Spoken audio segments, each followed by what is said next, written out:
Now, introducing your host, Cameron Shore.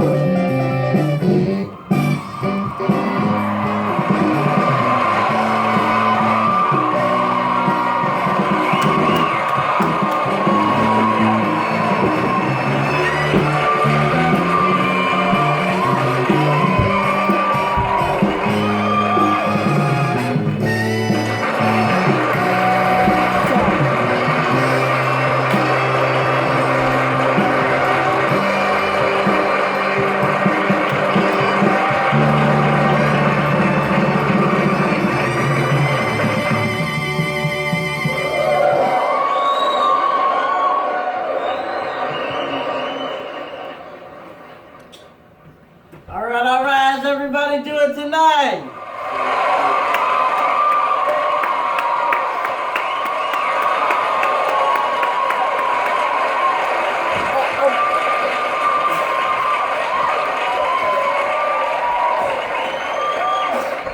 All right, so tonight we have some very special guests.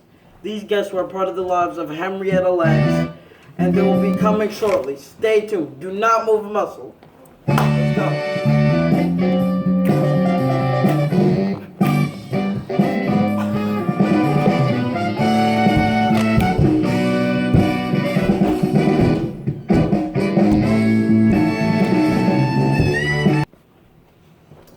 All right.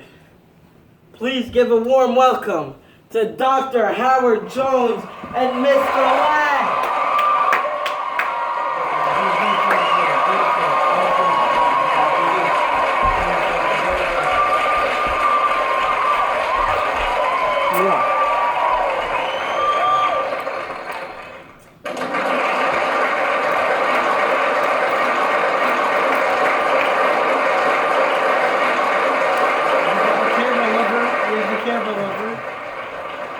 Alright, so first things first, I'm glad that you guys are part of my show. David and I are happy to even be called onto the show. Thank you for having us. No problem.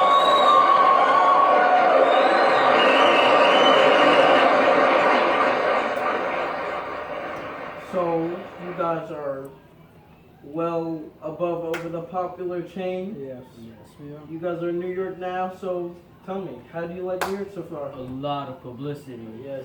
It's not being here. I can't even go to a store without being asked a question. But I like New York. It's very different from here. There are a lot of different stores and it's populated and it's nice. It's just nice. New York would be an experience I'll never forget. You won't? No. You won't. Yeah, I mean, everything David said is true, and a lot of people and a lot of questions. A lot of questions. That's just how we work. That's how we work. Yeah, but I like going new places and traveling the world and just experiencing it. It's a nice experience, and New York is one of those places to visit. I'm telling you. It's one of those places to be. Yeah. Alright, great. I'm glad you guys are enjoying your time here. So now, this is a part of my show where I like to get a better understanding of who I'm interviewing. But in this case, I want to know more about Henrietta. And it seems you two would specialize in that. You marrying her, having kids, Yes. living a life with her, and you, Her doctor, her doctor, physicist, physician, yes. and knowing all about her. So, I'd like to ask you guys a couple questions if that's okay. Yes, it is. Fine. Right, David. You, out of all people, know Henrietta the most. Yes.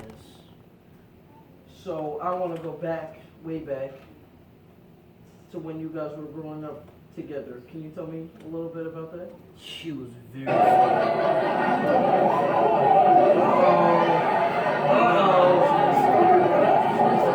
I'm just kidding. Henrietta was a hard-working woman. She had these skills when she was during her young age. After her mother died in 1924, Henrietta was sent to live with her grandfather in a log cabin that had been the slave quarters of a white ancestor's plantation. We shared a room together, so that's how we met. Wow, you guys known each other since childhood, you say? Yes, we have. Well, I've only known my wife for a year now, so congrats.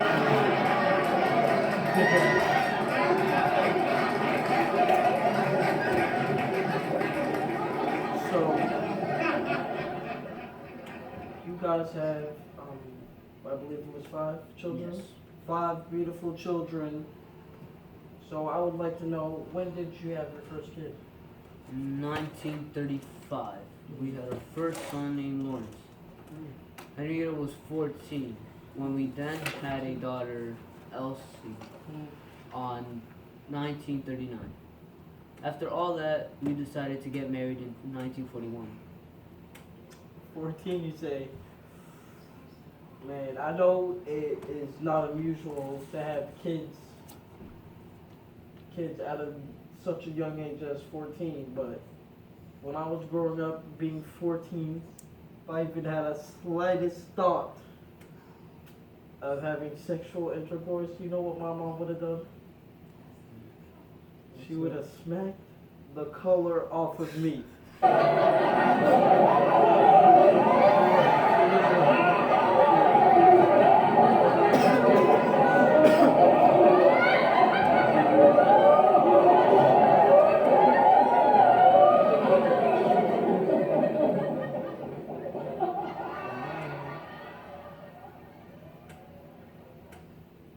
Well, I'm just thankful for my mother's guidance, guiding me. She's the one who got me to where I was today. She made me focus on books instead of girls' parties, things like that distract. So I'm thankful for my mother in doing that today. So this brings me to my next question. When Henrietta turned 31, correct me if I'm wrong, she wanted to stay in the hospital for a week for her 31st birthday. Can you tell me how that made you feel? I was confused about it. It was her birthday. She should have spent it with her family. Of course. When she said she wanted to stay at the Johns Hopkins Hospital, yeah, it confused me. I thought maybe she just had a little cold or virus, not that serious, No, right? yeah, nothing big. And then about 4 months later, I come home and she told me that she had cervical cancer. I then became so frantic. I asked her, "How did this happen? Are you sure? Is it curable?" You know, All the basic questions. All the basics. I didn't believe her at first. After asking all these different questions, I've never been so scared in my life. And you know, this is a time where blacks are treated unequal, Of course. and we're not respected. We're just No. not respected. We're segregated from whites. Yes. I was scared for my life. Well, that must have been so tough on you, especially, and Henrietta. Knowing you have kids, you're kind of putting them through this situation with you, squeezed together, and they're all experiencing this at a time.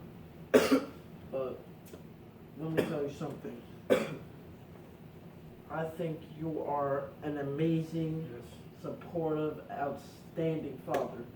And to still be doing the things you do, working, taking care of Henrietta, the kids, you're just amazing. You know what? Everybody stand up and give a round of applause for Dave.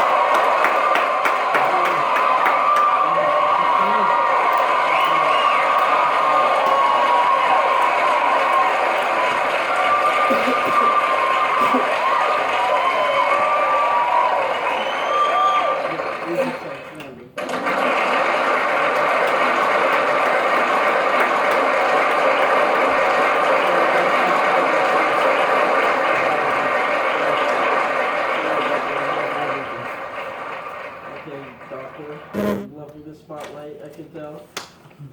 I would ask you a few questions as well. Oh, yeah, sure, that's fine. Let me get a little closer to you, because I got you. Of course, during this time, blacks and whites separated, as you know. So I want to know, excuse me. how did it feel? No. Yes, how did it feel to treat a black patient with a disease like this? Well, for starters, I was actually insulted a couple of times, and people said like really hurtful things to me, but I didn't really take heed of these comments because my job as a doctor is to take care of everybody, no matter what color, race, or religion you are, where you come from. Yes. My job is to take care of you and help you the best way I can, and that's what I did for her. So,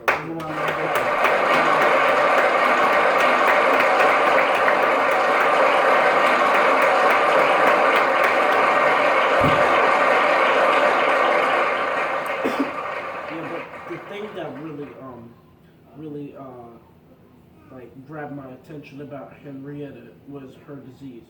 I've like never seen anything like it. When she first presented herself in '51 at the Johns Hopkins Hospital, I was her initial treating physician. So I took a biopsy on her cells and I sent some samples to my laboratory colleagues. And what is now known as the HeLa cells grew at an astonishing rate in his lab and were shipped out to researchers for various purposes. And these purposes were used, these research with the cells helped to facilitate all these medical breakthroughs, like vaccines for polio and human papillomavirus. And can we just like have a round of applause for this one? Yes, Because of course.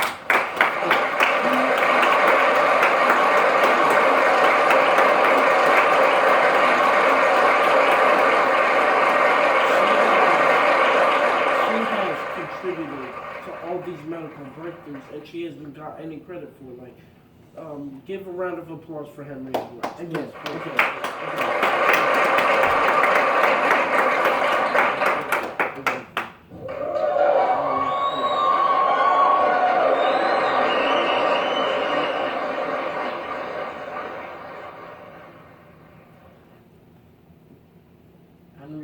Henrietta discovery is just so amazing. I would like to ask you this last question. Sure. What was your first reaction to HeLa cells? Oh wow! I was appalled and I could hardly believe it. Then one of my associates, cell biologist George Arnold Gay, told me that he could keep one of the cells, keep it alive, and isolate one specific cell, multiply, and then create a cultural cell line.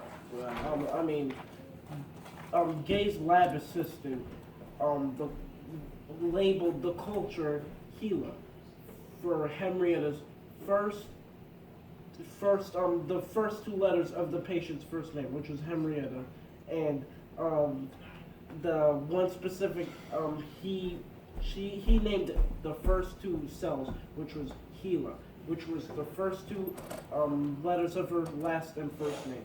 So these were the first human cells grown in the lab that were immortal, quote unquote, and meaning that they did not die after a set number of cell divisions. These cells could be used for conducting a multitude of medical experiments if the cells died. They could simply discard the experiment, attempt it again on fresh cells in the culture. This represented an enormous and boon to medical and biological research. So this was an enormous discovery. Wow. Just amazing. Yeah. Well, that's just mind-blowing. Mm-hmm. I'm afraid to say it, guys, but we have come to the end of our show. But everyone, give a round of applause for Dr. Howard Jones and Mr. Lang.